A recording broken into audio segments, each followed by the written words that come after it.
Today is Wednesday, November 3, 2021. I'm Pastor Michael, and this is Wilderness Wanderings.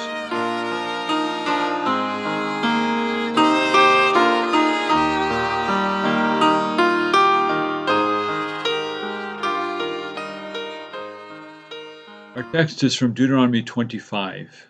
Do not have two differing weights in your bag, one heavy, one light. Do not have two differing measures in your house, one large, one small. You must have accurate and honest weights and measures, so that you may live long in the land the Lord your God is giving you. For the Lord your God detests anyone who does these things, anyone who deals dishonestly. Verses 13 to 16. Let me begin with two snippets. Yesterday, there was an article in the news about minimum wage.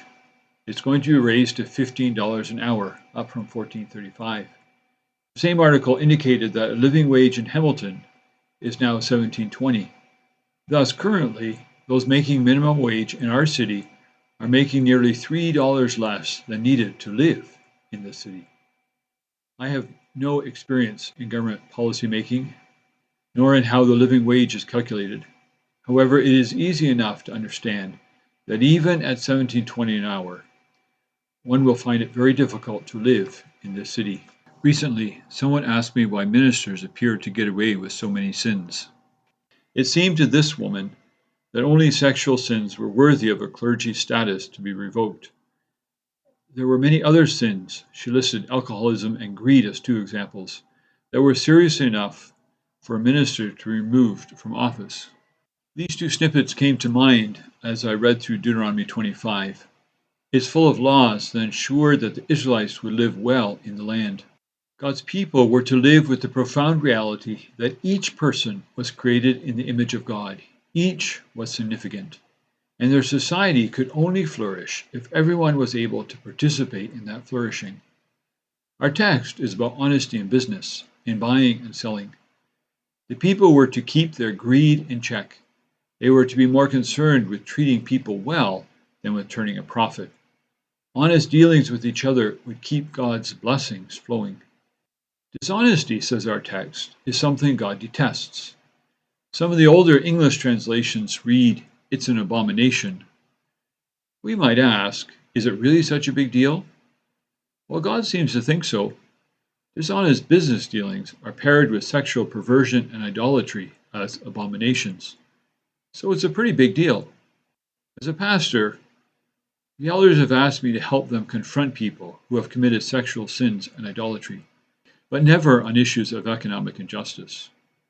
Trust me, such sins were being committed. Why do we not take them as seriously? I recognize that we live in a very different context than Israel, but the fact that more and more people are being left out of economic success ought to trouble God's people. If it is within our sphere of influence to ensure that people are paid enough to live, we need to make that happen. If we have access to the wheels of politics, we need to use those avenues. Many of us may not have access to levers that reshape injustice in our culture, but all of us have the capacity to pray to the God of heaven and earth, who is deeply invested in these issues. We sometimes say, "At least I can pray," but that denies what prayer is. It is not a matter of last resort. It is the tool that we all have, and it is a mighty tool. Take some time to pray through the Lord's Prayer from the perspective of today's text. As you pray, think about economic issues in the world today and the injustices many people face. Pray that God will bring his kingdom of shalom in those places. As you journey on, go with the blessing of God. May the peace of the Lord Christ go with you wherever he may send you. May he guide you through the wilderness, protect you through the storm. May he bring you home rejoicing at the wonders he has shown you. May he bring you home rejoicing once again into our doors.